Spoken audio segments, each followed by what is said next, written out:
3ના એક ઉમેદવાર છે, એનું નામ છે પ્રકાશભાઈ ચૌધરી।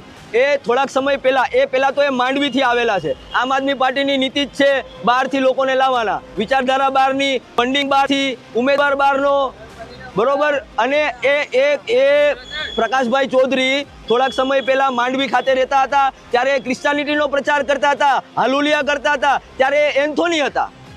અને હાલ આજે વરાછાની જનતાને ઓલું બનાવવા આવેલા છે આમ આદમી પાર્ટીમાં વોર્ડ નંબર 3ની ઉમેદવારી કરીને, અત્યારે એ પૂજાપાઠ કરે છે। તો વરાછાની જનતાને કહેવા માંગીએ છીએ કે આવા લોકોથી ચેતી જાજો। આ 2 રૂપિયા છે, પોતાના સ્વાર્થ ખાતર એક સમયે જ્યારે એને ક્રિશ્ચિયાનિટીમાં ફાયદો દેખાતો હતો ત્યારે એ ક્રિશ્ચનનો પ્રચાર કરતો હતા, ઈસુ ખ્રિસ્તીનો પ્રચાર કરતા હતા, અને હાલ એને રાજકારણમાં આવીને એને પોતાનો ફાયદો દેખાય છે એટલે પૂજાપાઠ કરવા લાગ્યા છે। ક્રિશ્ચિયાનિટીનું પાલન કરે છે, જે હિન્દુ સમાજને ધોખાધાડી આપે છે, જે ક્યારેક હિન્દુ, ક્યારેક ક્રિશ્ચન, ક્યારેક હિન્દુ, ક્યારેક ક્રિશ્ચન, જેમાં ફાયદો એમાં જવું, આ નીતિથી આ રાજનીતિ કરે છે। વોર્ડ નંબર 3 આમ આદમી પાર્ટીના ઉમેદવાર છે પ્રકાશભાઈ ચૌધરી, એને અમે ખાસ કહેવા માંગીએ છીએ કે જે છો એ રહ્યો।